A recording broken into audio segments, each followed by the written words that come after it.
it's Coach Tori, and this is Raising Runners. We talk running, fitness, mental health, and so many more topics. As the founder of a youth running program, I approach all of our conversations with our youth athletes in mind and kind of have a focus around those things. But as you will see, we are finding that all of these topics relate to runners and people who like to move and do fitness or anything like that. Relates to everybody. Check it out. Okay, welcome back, everybody. It's me, Coach Tori, and of course, I have one of my favorite guests, and I don't even feel bad saying that. We have the undefeated, undisputed champion of the world, my dad, aka Java Cat, the most busy retired person on the planet. I feel like my intros get worse and worse. Hey, Dad. No, that was spot on. Hi, Coach Tori. How are you? And you were. I can say that now because you're my coach. Yes, I know. How fun. Well, so Yeah. Everybody, my dad just hired me as a coach, even though I do like the least amount of coaching for him possible. But how fun. I don't know. I had you analyzing cadence videos, and I've been doing all of your advised workouts, as challenging as they have been, because I missed one the other day. So, have you done any of the running form stuff I sent you? I've tried a couple of my. I was gonna wait till you do a track workout one day, and then maybe just join you for because I have seen the videos, watched the videos, but executing what I see and then what I am doing, I think I'm doing what they're doing, but it's hard to see yourself. Yeah. Okay. We'll definitely have to plan that because now Saturday soccer is getting in the way. So. Okay. But we'll have to do a track workout a different day during the week. Cool. Okay, so back on track, everybody. Today we are going to be doing a brief review of 4 of the many captivating books that are focused on running. As we know, there are so many, and my dad has read more than I have. But the 4 books take the readers on an exciting journey through the realm of endurance, perseverance, and the boundless human spirit. But before we get to our book review / book chat, we're going to talk a little bit about our training update, because when this episode comes out, we will be probably in the week of our 12-hour ultra relay. So how's training going, besides you just said that you hired me as your coach? No, it's going well. I'll just say I've been running consistently 40 miles a week, following the 80-20 rule. So only one of those runs is at a high level of intensity. That's my Tuesday runs. And the other 3 or 4 runs, depending on the week, are all at, I'll call it an easy pace, although there's nothing easy about running 15 or 20 miles. But so that's all going good. Still lifting consistently 3 days a week. So I feel like I'm in really good shape physically. I also, ran a marathon maybe 2 weeks ago. Just on a whim, I'll call it a whim, just a little bit behind on my training for a week, and decided to go do a marathon. It'd be a little easier to run, I thought, with a group than to try to go run 25 miles on my own. And then did a half marathon in May in Jacksonville, Florida, a trail marathon. So both of those runs, I felt like I did them more as training runs. They weren't races for me, so I wasn't pushing the envelope to say, okay, I'm going to be on the verge of finishing, not finishing. So both of them I finished easily. My times were fine. Nothing I was, going to brag about necessarily, but, finished the 26 miles without stopping, which was an accomplishment for me. If you've heard my prior podcast, I failed miserably in my prior 2 marathon attempts. So, so I feel like I'm in good shape. I'm now targeting to do a really marathon in late August, to do I'll call it a serious effort where I'm probably at risk of blowing up at some point during that race. Yeah. And that's the one that we talked about, right? Yeah, that's the one. It's in Philadelphia. It's an out and back half marathon, and then you go out and back again, relatively flat. The one I did do 10 days ago was not flat.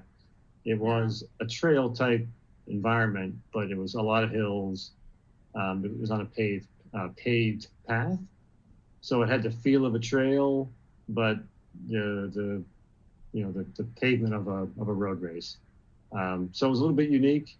And it was certainly one that highlighted up front. It said, if you're not a serious runner, don't try this marathon.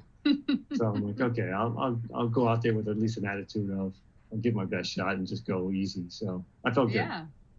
Oh, awesome. And you have your fueling plan all figured out. You're feeling good for like taper and all that stuff. Yeah, I am. I'm feeling good about at least the fueling. I've been experimenting with these long runs on, what I'm going to eat. Done that a few times. So now I feel like I know my plan on race day for what I'll eat before and during the run. So a lot of trial and error, but I think I've gotten it a little bit dialed in. Yeah. The tapering part of it, I don't know that I'm fully with the tapering yet, because I'm a little bit. If I'm targeting a marathon in 2 months, right? Do I want to taper significantly for this run coming up in mid-July, or just treat it like a training run and just a very, very long training run? So we'll see. Yeah, no, that makes sense. I didn't even. I'll talk to my coach about it and see what she says. Your coach forgot about the race, the one that really matters. So, yeah, no, I'll have to readjust some of that, because I was one track mind, Yeah. Oh yeah. The last thing I'll say is I'm sort of capping myself at 40 miles a week. So I am trying to still add to my training and endurance. So I'm adding now a bike once a week. First week was last week. I just did 20 minutes just to get used to it. And I'll just keep adding to that as being some additional mileage, additional cardio work. But I don't want to go past 40 miles, at least for my body at my age. I feel like I'm already pushing the limits. Yeah, well, that's a good idea. We talked about that a little bit, I feel like. Now That's coming back to me. Awesome. All right. How about you? How's your training coming? Well, I've seen your videos where you post and saying that I'm seeing long runs happening, that kind of stuff. Oh yeah, no, the post was saying I'm not doing anything right. That's what that post was about. Yeah, it's not going at all how I planned, but such is life, right? I feel like it'll be interesting for sure. I feel like I'll definitely be able to avoid getting hurt, because I think I know enough about my abilities and running to, successfully at least do something, keep moving for, I can move for 12 hours, 6 hours, whatever it is. How fast, we don't know. And my longest run has only been about 7 miles. I've had one long, quotes everybody, long 7-mile run pain-free. So that's kind of speaking to how that has been going, which is awesome. Yeah, that was super exciting. Just still, again, not at all what I was thinking or hoping or planning. Yeah, I just got over respiratory something or other like 2 weeks ago. So I kind of like threw a hitch again in like a whole week of no training. So focusing on the things I can focus on. So trying to at least do runs as often as I can, even if they're short, kind of not stressing too much about that. Just because any amount is going to help. Got the fueling thing down. Like I think I was telling you the one time we were running was like, I can eat Chick-fil-A and go for a run. So I feel pretty confident in my stomach, at least. Have all of my different, not gels, but like gummies and stuff figured out for while I'm actually running, and things to figure out for between, on breaks. I feel like mental game's pretty strong. So yeah, focus on what I can. And, this will just be, like you said, a fun training run. And hopefully, again, marathon I don't think I'll be able to do that one, because I think the one that you signed up for actually did close that day you signed up. But hoping for a fall marathon, and hoping to just kind of keep on that trajectory of finding some more time, being able to run pain-free. So yeah. Well, I told you I'm going to do the one in August, assuming again everything goes according to my plans, but you never know. But yeah. And then I'm certainly committed to do the one whatever one you want to do. I think the Philadelphia one in like November timeframe. That certainly works for me. I may have that short surgical procedure to do before then, so that may take me out for a few weeks, but I can do that in September and still, I think, get back on track for November. Yeah. No, that sounds good. So stay tuned on that. We'll be training for a marathon, hopefully at some point. Hopefully I can get past this 7-mile slump that I'm in. Although I'm like, who has the time to run for longer than an hour? Certainly not me right now. But unless you have anything else to say about training before I keep just rambling on, let's get into our books. So we're going to do a brief summary of each of the 4 books, and then talk a little bit just about like our impressions, kind of rating them different ways. You know, I like to talk about the running and the mental health piece and everything I'm talking about. So we'll get into that stuff. There will be some slight spoilers, I guess, just in like themes and content, some things. So again, yeah, we'll try not to spoil the major part of the stories. That, I mean, none of them are necessarily, mysteries per se. Right.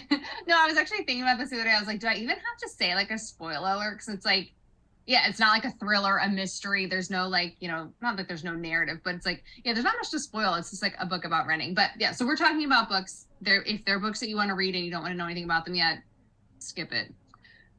Did you want to do the first summary, or do you want me to do the first one? I'll do the first one, and then we can decide. I mean, I can do them. I'll start with Born to Run. All right. So we're talking about Born to Run.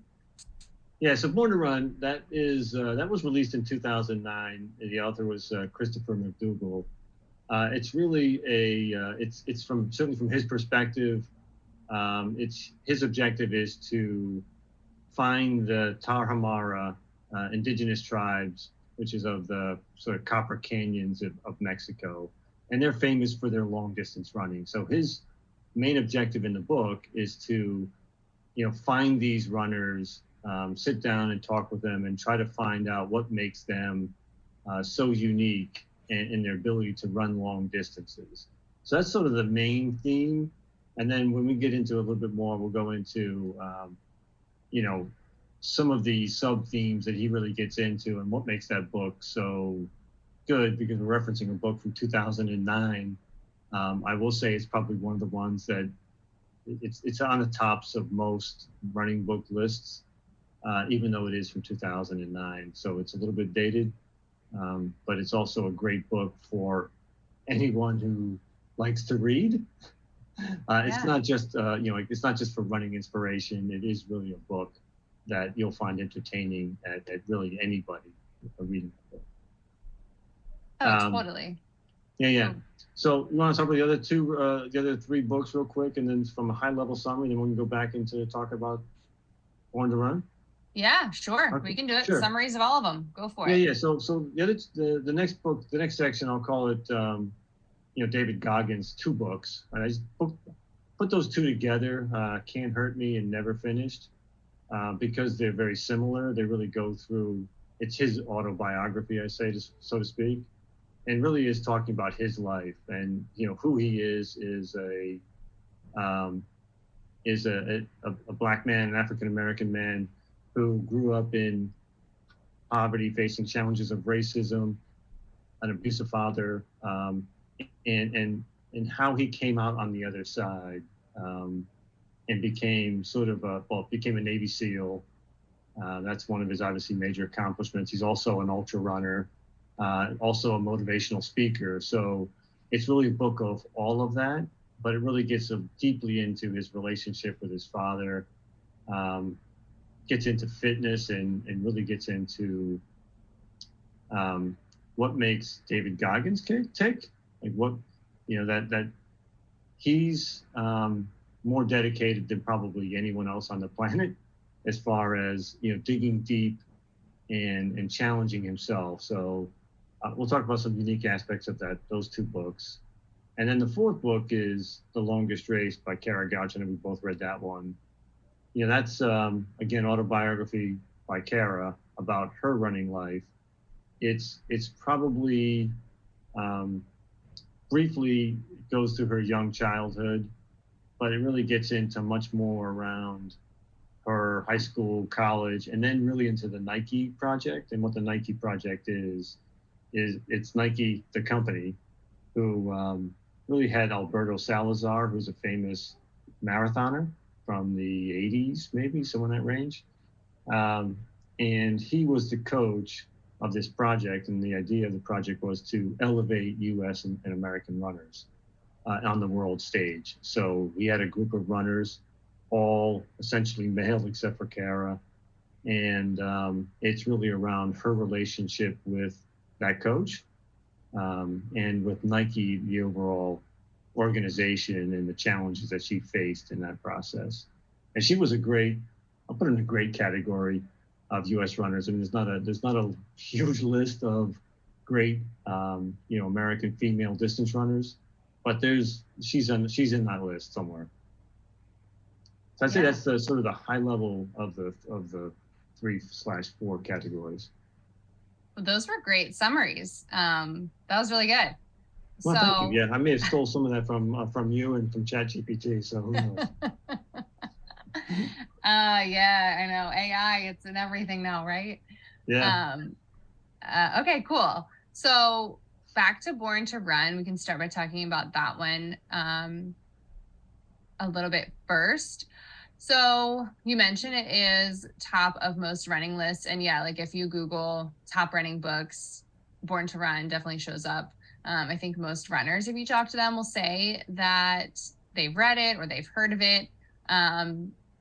I guess, do you want to start? Like, why do you even think this book is top of the running? I know you just said before it was like just a great book for anyone who likes to read, but thoughts on that to start? Yeah, no, agreed. Thank you. I think what makes this book, this is of all the books that I've probably read. I've read 15 books. And again, I'll use read loosely because most of those I listened to, but I did read some of them physically. And that's in just 2023. It is the best story told book, right? So I think that he's the best, probably maybe the best writer, is that the way to say it? In telling that story, it's you want to know what's going to happen. It does pull you along. There's 2 or 3 different themes in it. So I think it's the best written book. Mm-hmm. That's why I say it's probably for anyone who likes to read. It's a great book. The only thing I think was comparable that was also on a lot of the running books is Once a Runner. But it's a fictional story. And what makes, I think, Born to Run so amazing is it's a true story. It feels like fiction as you're sort of listening to it, because it's talking about the Tarahumara Indians, these ultra runners who, ran against the, best U.S. runners and beat them in these various ultra running events. And it's like, is that really that true? And you like look it up, like, yeah, it's true. So I think the fact that it's true, the fact that he's a great writer, those 2 things combined is why it's on top of my list. I found it entertaining, whether I was a runner or not. I thought it was a great book. Oh, yeah. I mean, you can tell, like you're saying, he was a writer to start. Like, he didn't just decide, like, I love running, I'm going to write about running. It was like, this was his job. And it was like, I happened upon, these ideas and found the story and all this stuff. So yeah, you can definitely tell that this is like his thing. And I first heard of the book when it first came out when I was still in high school. And it was like the one book our coach would not stop talking about. And it took me forever to actually read it. And yeah, I mean, it's a great story, and it mixes like the science with the storytelling and different studies and different things he learned in like different aspects of things. So yeah, it really ties all that stuff together, and it does bounce around a little bit, I think. And we've talked about this before, but yeah, it is such a fun story. It has like suspense and excitement, and you care about the characters, and just everything about it. You're like, I'm learning new things about running and physiology, but then I'm also just like hearing about this really fun race too, and then hearing about people that we still hear about in running, like Scott Jurek, for example, right? He was there. Anyone who follows long distance running knows his name, knows about him. So it's like, oh my gosh, he was a part of this too, so it's like you get like a little celebrity sighting, which makes it kind of fun too. Yeah, no, it is amazing because, and by the way, ChatGPT gave this 4 out of 5. I give it, I'll say 10 thumbs up, if that's such a thing. But that's my rating system is, but ChatGPT had it 4.5 out of 5, and actually had rated the Goggins book, Can't Hurt Me, as 5 out of 5. But we'll come back to that in a moment. But yeah, I do think the one detraction that ChatGPT mentioned was that the book does have a number of what feels like tangents early on, but I do think he ties it all together. And one and two, those tangents, or those areas of the story that you're not sure where they're going initially, they're also well told. So they're entertaining, but you just don't know how it's going to fit into the overall story initially, as sort of you go into that chapter and you start listening to it. You're like, okay, where's this going? Because he does take a lot of different directions. He gets into the science, he gets into the evolution of human beings going way back when. Were we built to run? So he gets into the science of that, to trying to prove that that is what we were built to do, long distance runs, not like other, I guess, Homo sapiens at the time, if I got that term right. So yeah. Well, and it's funny too, because again, like, he does kind of bounce all over talking about, science and things from the past and evolution and all that stuff. But then, there's parts where I don't even remember who the scientist or researcher, whoever it was, but like, they took ideas from, back when the Homo sapiens or whoever it was, again, I should have looked that up, hunted and all those things. And then they actually like implemented that, and there was like, two people in now time out running around, running down deer or whatever it was. It's just like, the whole thought of that is just, it's like comical, but like fascinating, and just those kind of interesting things, right? Yeah, that's right. I mean, I think they had to test the theories, right? It was someone went out and actually tried to test that theory that a human could outrun, an antelope, right? Whatever the animal was. That, and I think the initial thing was that they struggled because the antelope wasn't too concerned, because it would just go back into the tribe and and back into the whole pack, and then you couldn't find out which one you just chased after for 10 miles, so that you were trying to wear him down. But but again, when you isolated one, they were actually able to run them to exhaustion. That humans could actually outrun the animals over that long distance. So again, it was fascinating. I loved it. Again, I think it has stood the test of time. It's a 2009 book that people still talk about today. I think one other aspect of the book that I think was important, and still probably is to some degree, is the questioning of the shoe company concept, right? The book certainly says it more clearly. It's saying that simply these large shoes with the big heel cushions, that Nike, and they point out Nike because Nike was the original one, but all these shoe companies that do this now, you're promoting sort of heel striking, and you're not giving the foot the natural ability to develop and absorb and be its own shock absorber, and you're weakening the feet, not sort of protecting the body. And the science seems like it's mixed. It doesn't seem there's any definitive conclusion on that. Now, I will say it's been 15 years, 14 years. I don't see everyone running without these shoes on. So I will say that, maybe there is something to these shoes. Now, I may not buy a new pair of shoes every 4 months now, because I probably don't need to, but I don't know that I could go out and run barefoot either. So. Yeah, well, and it's funny. When the first time I read the book, I think we also talked about this before. Like, definitely started experimenting with some barefoot running, just like different barefoot exercises and stuff like that, out of curiosity, because it really hadn't. When you're in high school and in college, like, no one's just like, do something different. It's all just like, whatever coach says we're doing that. You're not like having your own ideas usually about your running and things like that. So I definitely started trying that stuff out and just found that to be fun, but it didn't really hit me as like a huge takeaway, honestly, from the book. I think mostly what I was thinking about just was kind of like the whole encompassing of like why these people were so good at running, and it kind of talked about like running just being the way of life, and but they also found joy in it. It wasn't like a chore. It was just like what they did. They liked to do. They turned running into games. the way they fueled, the way they ate, all that stuff. So that was, I think, the thing that more like upfront resonated with me. And then, just somehow seeping into there, like the shoes thing too. But yeah, I mean, after this book, I think lots of people had the same thoughts. You ask about Born to Run and they're like, oh yeah, running barefoot, blah, blah, blah. But yeah, we're all still wearing the shoes, and I still will do some barefoot, runs, or, like really minimalist shoe runs. I've been trying to do some more minimalist running shoes, but yeah, again, I mean, I'm always like, oh, what's the newest whatever shoe? Like, I still want that. And we're all still wearing that. So it's interesting to see how that has impacted people. And I think they think about it a little more. And I know like lots of people, have different thoughts on shoes, but they find what works for them. But it hasn't really doesn't seem like it's drastically changed much. I mean, there are more, at least I see more prominent minimalist running shoe companies coming out making different things. I think the newer Born to Run 2 book, they have like their own version of, it's like Zero shoes or something like that, like made a Born to Run 2 really minimalist shoe. So there is like a little bit of change, but not anything crazy, I don't think, in the shoe realm of things. Yeah, and I think Scott Jurek, he sort of took a middle ground. Like, he was obviously part of the Born to Run book.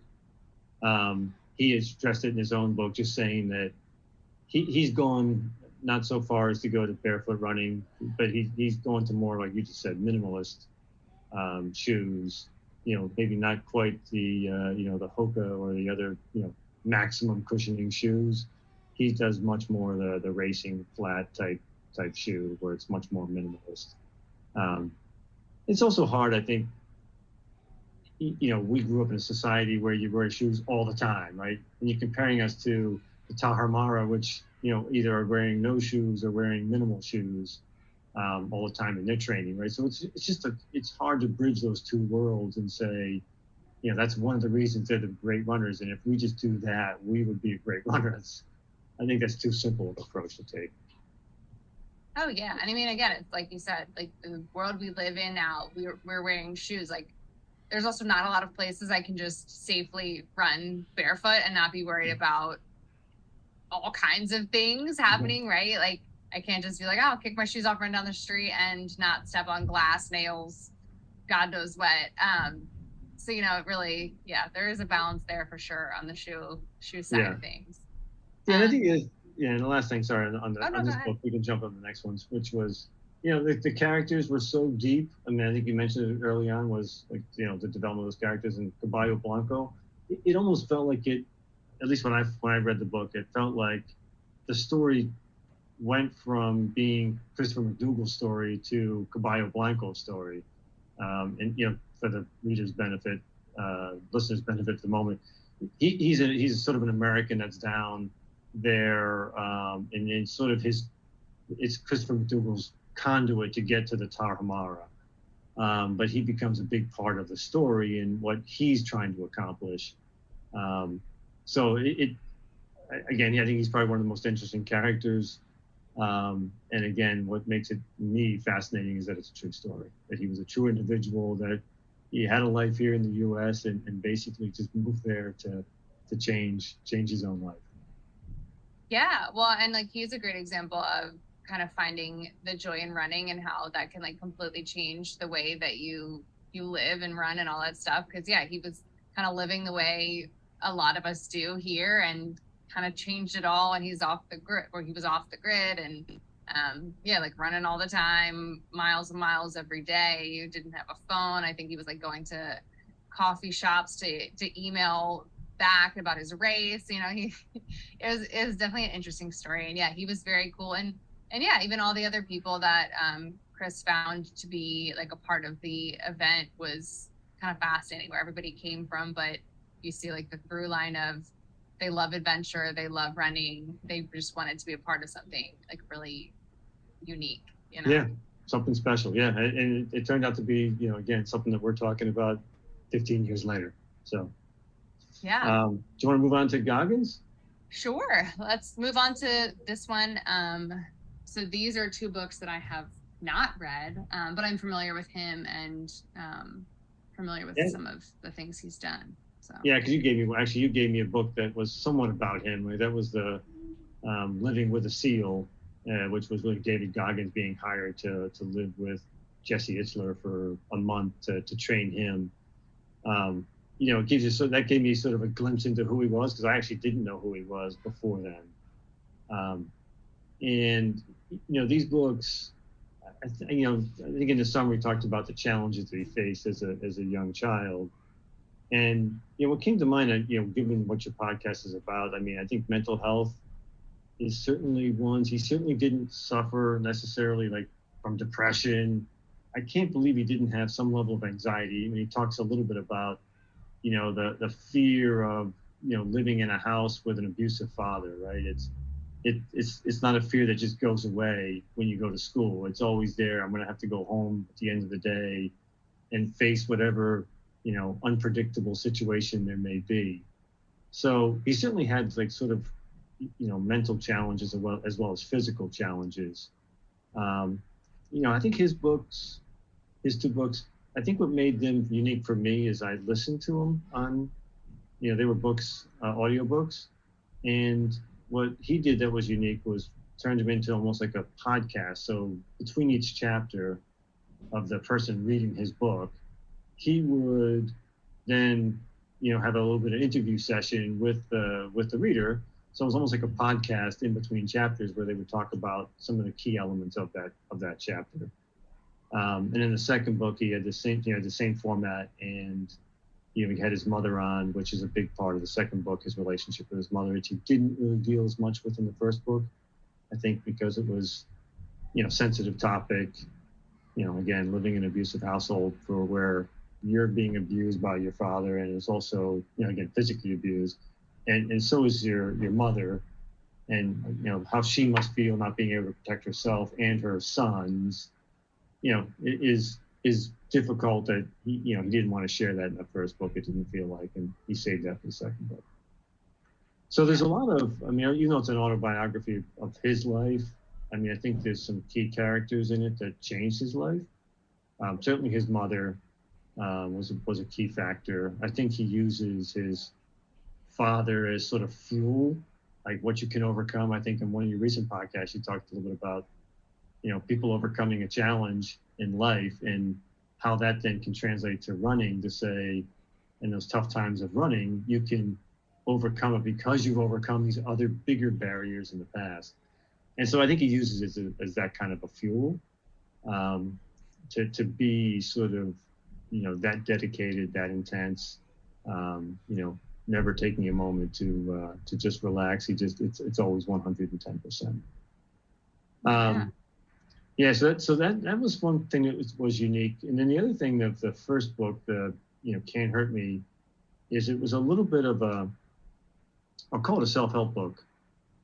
It's not written like a self-help book. It's written more like he's talking about this accountability mirror, and he wants the reader to, at the end of each chapter or different spots, to sort of think about what their challenges are and what the hurdles are, and take responsibility for it. How are they going to overcome it?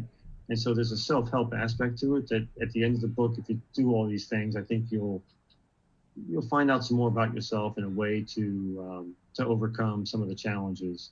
Because that is one of the main themes of his books, is around what the human spirit's capable of doing. I mean, I think his theory is if we tap into maybe 40% of what we're capable of in running, meaning your body is screaming to stop at 40% of its threshold. And most of us stop at that 40% because it hurts. Our mind's telling us not to go on. You keep thinking about the fact that you got 9 more miles to go and there's no way you can finish it. Not realizing if you just kept running for the next half hour, you might feel so much better. And then there's reward in that, overcoming that pain. So he walks through a lot of that. That's his deal. I don't have that kind of pain in my background to tap into. And like I said, this most recent run I did was one of the first times I've been sort of broken in the last several months on a run, where mentally I just wasn't capable of overcoming it. And I did you sort of kick yourself. darn, I thought I was mentally stronger than this to overcome this, but you live and learn. You go back to the drawing board and you try it again. And he's a great example of that because he wanted to become a Navy SEAL, and it took him 3 tries to do that. So I think he's inspirational. I think he's motivational. So if you want to read a book that's going to make you question, if you think you've got it hard and you can't find the time to go run, or you get too many barriers, you look at what he's gone through and you're like, man, I got nothing to say. I should just put my shoes on and go for a run and be done with it. So yeah, I think that's the few things I would mention about his book. I think they're very well written. That you certainly get the sense of how much pain he went through as a child and how it fuels him today. Yeah. Well, first thing I want to say, so I hopefully remember, this is a way late trigger warning to talk about abuse in a household. Oops. I will go back and hopefully remember to cut that in. So I'm sorry for anyone if I forget to do that. But also, where was I going to go after that? I had thoughts. Oh man. Well, so yes, in my episode released actually this week, I was talking with Rachel Clark about overcoming challenges, because I knew we were actually going to talk about this book when her and I chatted. So she is in recovery, and she also is a recovery coach. So we did talk about how is there some element to that, right? Of you've overcome something so hard, does that make you have more capabilities in endurance sports? And at least from her opinion, she was saying, yeah, totally, it does help translate to like, yes, I've done this impossible seeming thing, this running is like nothing, right? So yeah, I think there's definitely a theme. People who have had lots of adversity are able to channel that to become like really resilient runners or people in endurance sports, which is pretty cool. And I know it wasn't from this book. Well, maybe it was, but we had talked when we talked about the other book, Living with a SEAL, that you had read. One of the big things that wasn't really running related that you took away from just him as a person is like the way he lives with like simplicity and like no excess and stuff. Can you talk about that a little bit too? Yeah. So and when we talked about that book before, just actually because I think I borrowed it from you. Yeah. He was a guy that showed up on like the first of that month with a backpack. Just very simple, right? It was like, he's like, well, where's the room? He just went to his room. He did his exercises. He just led, and I won't say simple is the right word, but it was, that's the best word I can come up with. Maybe it's just, it's focused. His life was around just fitness, exercise, and everything else was sort of a distraction. He didn't bring 5 suitcases full of stuff and 20 pairs of shoes. It was just like whatever he could fit in the backpack. That's what he had for the month, and didn't seem like he missed a beat. And it sort of inspired me at least to say, you know what, I got all this, like I go into my closet to get something and I've got, 20 shirts to choose from, and like I really only wear like 4 of them. So let me just get rid of the other ones. I don't need them, just, give them to Goodwill.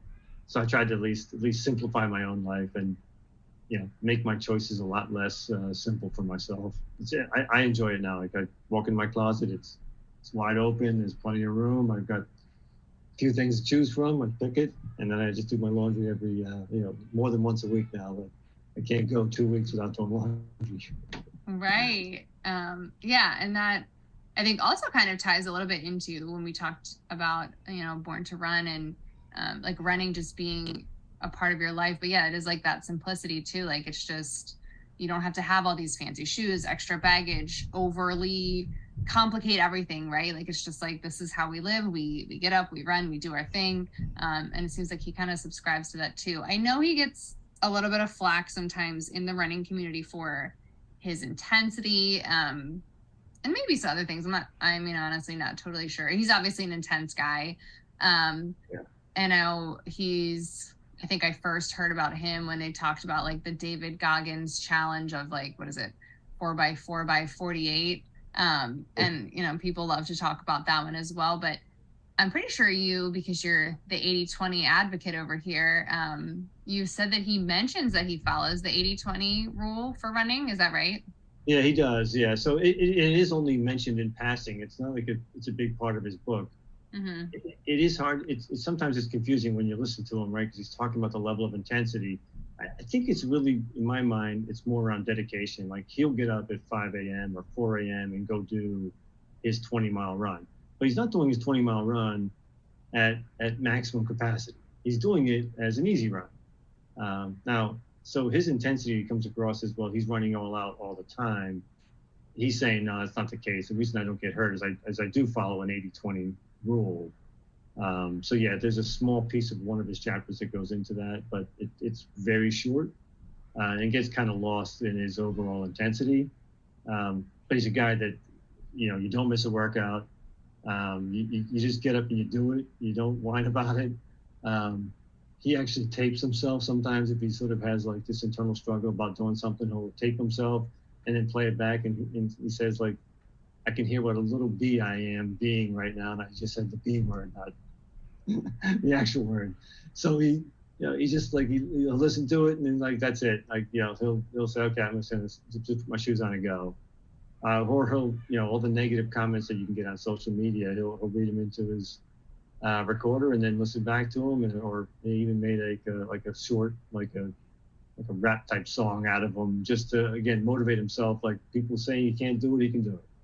So I think that intensity gets confused with going all out all the time. But now he does say he follows sort of an 80-20 concept, that he doesn't do this at intensity, but he does do it all the time. He runs all the time. Yeah. Like it doesn't seem like there's a whole lot of days off, but that doesn't mean he's not following his 80-20 concept. Yeah, no, that totally does make sense, because I think it's sometimes hard for us to picture someone who can be that intense of like, oh, he still goes out on like his easy runs and he takes it easy in quotes, is like, yeah, you can still be super intense about your run, even if you're doing it at a simple, slower pace or whatever it is. Yeah, so I want to be like a baby Goggins, you know, not like a Goggins light, but I want to be even less than that, like just a baby version of it. Like, where, like, you know, I can't get up at 5 a.m. I did it the one day I told you. I got up at 5 a.m. and after I finished one of his 2 books, and went out for a run, and it was miserable. It was the worst 10 miles I'd run in a long time, and I'm like, man, I'm not doing that ever again. But I don't have to. Like, he can run at 5 a.m. I can run at 5 p.m. I can do that. You know, he can do it every day. He can run like 70 to 120 miles a week. I'm going to cap mine at 40. Like, I can't do that. I'll throw all this, you know, stuff out of my closet. I can't live out of a backpack. I still need a house, and, you know, so I need all that stuff still. So I'm just going to be a baby version of Goggins.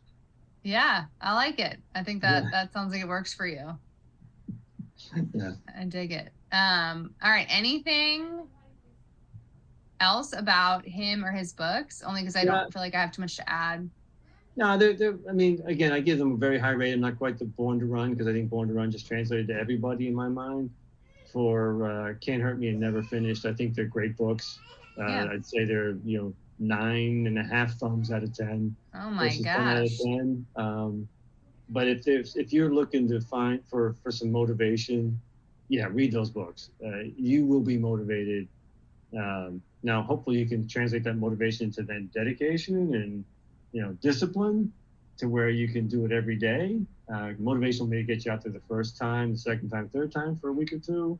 But ultimately, you need to have discipline to sort of get out there for months and months and months. And that's really where the benefit comes in. It's, you know, going out there for that first week is great. It's you really got to do it for a long period of time. And I think that one of your the last couple of you know, podcasts you've had, they've referenced, you know, mental health and fitness. And I think they even reference the studies. There's hundreds of studies that show that, you know, fitness and mental health is that fitness and exercise is at least as effective, if not more effective, than therapy and drugs. Now, certainly I am not a doctor, so I'm just saying that it's not, it's hard, I guess, when people are depressed to say, oh, okay, let's go out and run a 5K.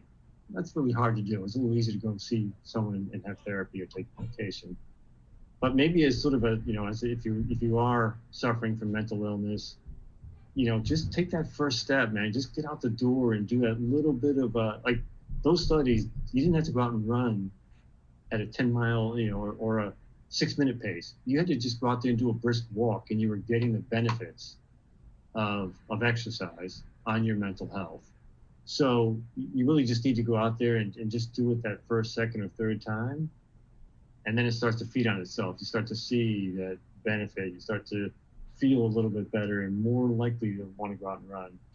So, I mean, I think I just wanted to applaud what you're doing. And then those last couple of podcast guests had referenced those studies.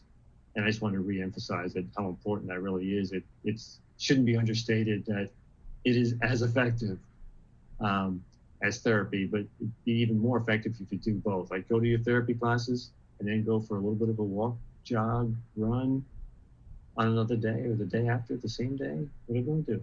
So that's my commercial. Yeah, no, I mean, there have been some great guests recently who've worked in like the clinical setting with, for mental health treatment, whether it was addiction or other kinds of like social work, clinical social work and things like that. And they are talking about, they've done a lot of studies for, especially related to depression and anxiety and the other symptoms that go along with those types of mental health struggles is, 20 minutes a couple times a week for like 2 weeks, people were seeing really significant changes in their symptoms. So it's really nice to be able to find different therapists and other, again, there's lots of different avenues now with those kinds of things that you can find people who can help integrate those, running with, talk therapy, medication, any of those kinds of things. So, it is great that there are so many people who are willing to look at all the avenues there to help with mental health. So thank you for the mental health plug, because we always love to hear it, love to chat about it. Speaking of mental health, Kara Goucher struggles with her mental health a lot. Let's chat about her book. Yeah, that's a good segue.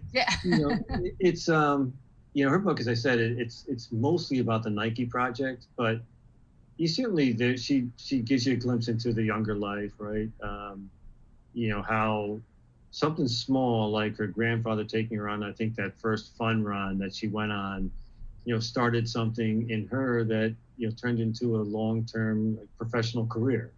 Like if she hadn't done that, how many kids don't have that opportunity, don't get that first run, don't find that they're good at something? Because we tend to gravitate to things that we're good at, right? Like people don't love to go do things that they're bad at on a regular basis. That's not a lot of fun. But would she have ever discovered that? I don't, it's hard to say, right? It's maybe she would have gone into a different sport, but I think, her book is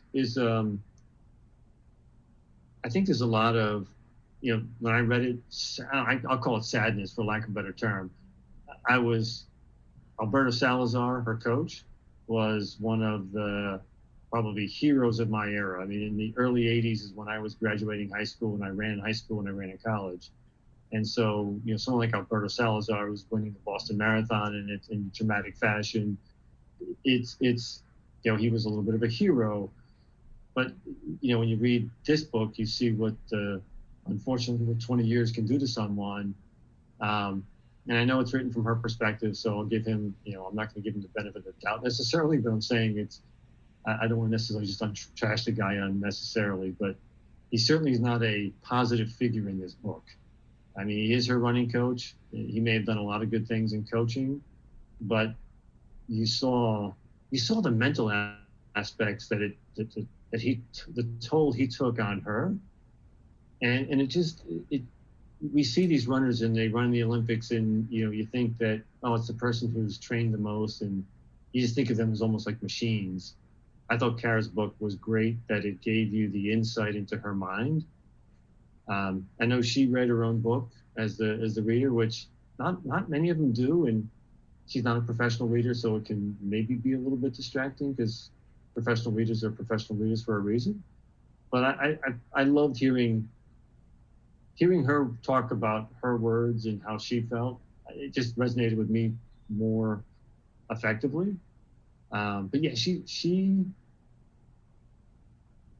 like she faced a lot of challenges, being the only woman in the Nike project. So I'm going to jump from her early life, past high school, because she was successful in high school, successful in college. Dealt with some injuries right after college, but really got into the Nike project. And that's really early on in this book, and that's the most of this book. But the mental toll that it took on her, it seems like it was significant. Things that I'm sure other people didn't notice, comments that were made about her weight or of, sexual innuendo, that type of stuff. It takes its toll on people that even if they chuckle it off, she may have chuckled some of those things off, but it wasn't just forgotten about in her mind. It still bothered her as she left practice and walked away. And, that combined with, she was the minority in this situation, right? She's on a male-dominated running team coached by a male for a male-dominated organization, goes to HR and it's a male. It just, she goes to the therapy session the therapist that they have. That's a male, right? It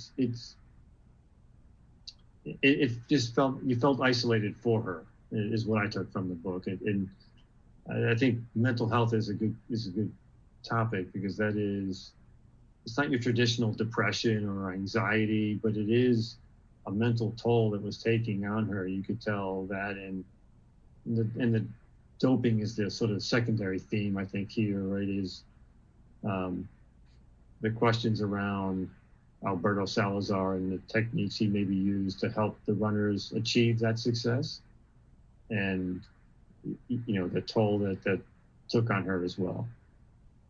And she's not been accused of using drugs, by the way, or doing doping. So it was really more her knowledge or suspicion of what may have been going on with other runners in the program. Yeah. So this time I'll remember, slight trigger warning before we get started. There is abuse, sexual abuse as such in her book. So I may end up talking about that by accident. I don't have plans on bringing that up necessarily, but you never know once I start talking. So it could come out. So yes, we will talk about that slightly with her book. And if you read her book, they do a good job saying that there's going to be topics of abuse talked about. But yeah, so to start with the mental side of things, for sure, I think, like you said, male-dominated environment. They had that sports psychologist who was he not actually a clinical psychologist or whatever it was? He didn't have any no doctorate degree or anything. So the team is seeing this sports psychologist who is not actually anything that he claimed to be. And then she talks about how not only did, there was all kinds of problems with Alberto's coaching methods, but, the team, the psychologist, I wish I could remember what his name is. But, they're making her feel isolated from her husband as well, who was a part of the team. They're putting ideas in her head to make her feel doubt in that relationship. She obviously had problems with the guilt of suspecting the doping. I know they get more into the doping and stuff with that too, but just seeing things that she seemed a little off with that. So I'm sure that can also weigh on someone mentally as well. And then you'd mentioned, the comments to other athletes, to herself, just like negative, derogatory. There was lots of discussion on weight and different kinds of physical appearances too. So all of those things made for a really bad environment, which she does talk about. And again, like you said, if you listen to the audiobook, she does read it. And yes, not a professional reader. I had my critiques, of course, but you can hear, you really feel that the toll all of what she'd been through took on her. And one thing that I always thought of was she seemed like she's struggled with a couple different major-ish injuries in her professional career, but it doesn't seem, at least I didn't have that takeaway of like those things were what were really, really hard on her. Like she does mention that like, you know, she wondered, am I going to recover from this one? You know, I have to put all this work in, but at least in my opinion, it seemed like she focused so much more on like all of the things that were draining her and making it a bad environment. It never was really the actual physical injuries or any of that kind of stuff, which was cool to see. And to balance out the mental side of everything, I think she also really explains how hard that group worked. Like, you know, there was a lot of really interesting things and innovative ideas that they were trying, the Oregon Project. So it was nice to also get to hear about, yeah, it made sense why some of this group was amazing, and you know why she transformed from being like a great runner to like a really, really great runner. It was how, I mean, they really did seemed like they worked harder than everybody else. They tried things people didn't do, all of the altitude training. You know, again, like there was probably some things that may not have been so great. Like they were very isolated from the running community as well. They weren't allowed to interact with others when they went to meets. You know, they couldn't talk. She had like a special burner phone when they would go to like, you know, different events, like, you know, all kinds of crazy stuff. But there was so much that they were trying to do that was, you know, really interesting for the sport, that really was trying to bring like America back on top of long distance running. So I thought that was really cool to hear about all of that as well. Alongside of like all of the negatives too. But that was pretty cool. Yeah, no, that's right. I think then it just gets into those fine lines, right? It's you know, the stated mission is to elevate American running, and you know, someone decides that, you know, thyroid medication maybe is one of the ways that you can isn't banned substance, and maybe these people have thyroid problems, you can't say, but statistically it seemed odd that the entire team almost, and again, I'm speculating on how they did it, but you know, I think it just showed the dirty side of a sport, right? It wasn't just you know, it doesn't mean Kara wasn't running 120 miles a week. She was, right? And that's the 95% of the benefits, or 99% of the benefits she was getting. And in her case, it's 100%, right? But other runners that were being accused, or at least speculated that they may be using other substances, you know, how much that's benefiting them, it's hard to say.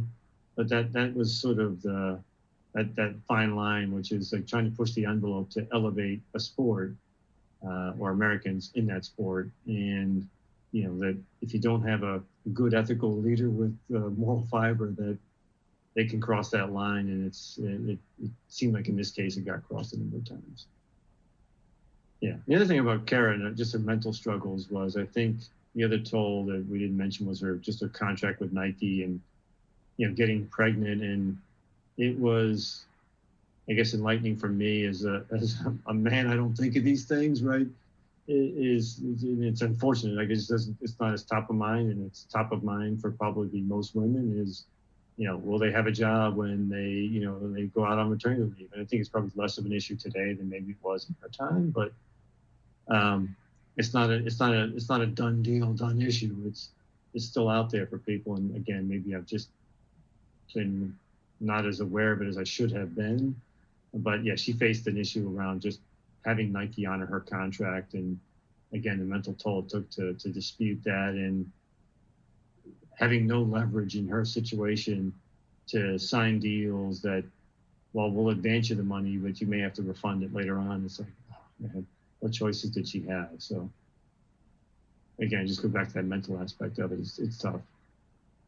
Yeah, and the timing of the book, I think, was, I don't know if it was intentional or just kind of happened that way. But yeah, there has been in the past year, I would say, a lot of positive changes for female athletes in general, but female runners with, you know, contract negotiations, figuring out things for maternity leave, returning to running, you know, all that kind of stuff. So there really has been some nice changes that way. But then you also see where there hasn't been changes, there are now more like female focused brands that are trying to get into the space that are also trying to help support. So I know she also talks about, once she left Nike and was doing her own thing and looking for sponsors. And she talks a lot about the struggle with that whole end of it, of finding, the right sponsors and people who had the money, but also had the vision and all that stuff. And now I think you see that a lot more. Like Lululemon, I think, has been sponsoring, especially in like the ultra space. They're Camille Herron's new sponsor, new at this point, it's probably not that new, but she's sponsored by them, and they're doing a really cool, like, women only ultra event. So like there are some things where they are trying to make some nice positive changes there for female in sports. So it was cool timing for her book, I think. But I know she also has been like really trying to help drive these changes as well. Yeah, no, it's nice to see that there's a little momentum going the right way. I'm sure if we look at all of the dollars spent, it will be vast majority are going to men's programs and men athletes. And there are still many more male-dominated companies that are probably in that space. So it is, like I said, it's encouraging. It's going the right direction. Probably a long way to go still, and hopefully that momentum will stay there. Yeah. And then, so again, this one's 8.5 thumbs up or 9. Maybe I should go. Yeah, 8.5 thumbs up, maybe 9 thumbs up on Kara Goucher's book. Again, I think there was a lot there, a lot to unpack.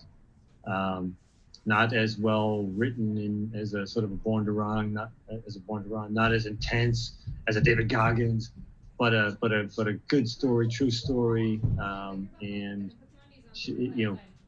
women athletes in these kinds of books are underrepresented, and I think her book's one that should be top of the list. Yeah. Well, that is a really high scale for all of these books. The first 4, because we're hoping to probably do some more book chats as time goes on.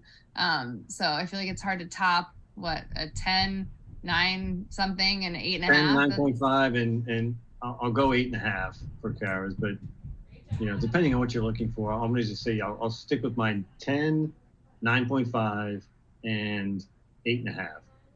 And the only reason Goggins gets 9.5 and maybe is I love the intensity and I love the motivation. So he probably resonates more with me. So maybe someone else reads it who's not looking for that other book may give it a lower rating. I don't know. Like I said, ChatGPT gave it a 10. So it's to each his own.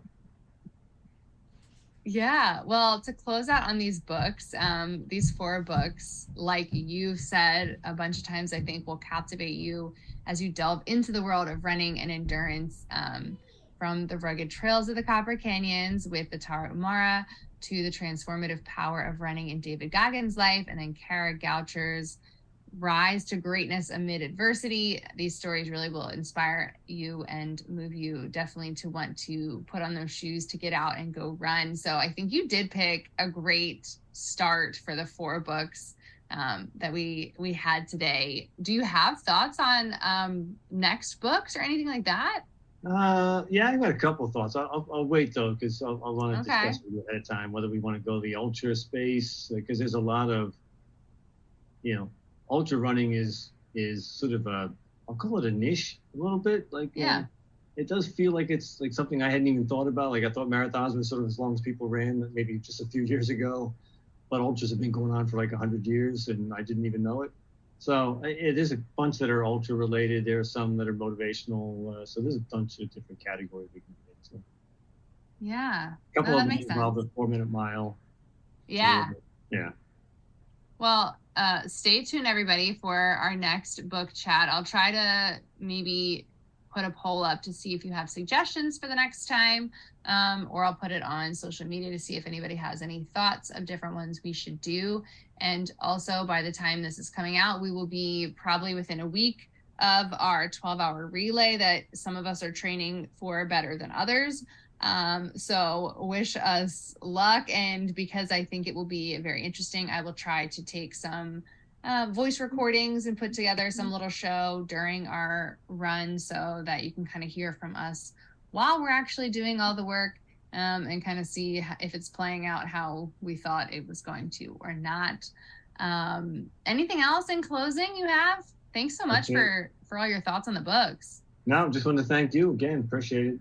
It's been my pleasure. Yeah. All right. Well, we will be chatting soon.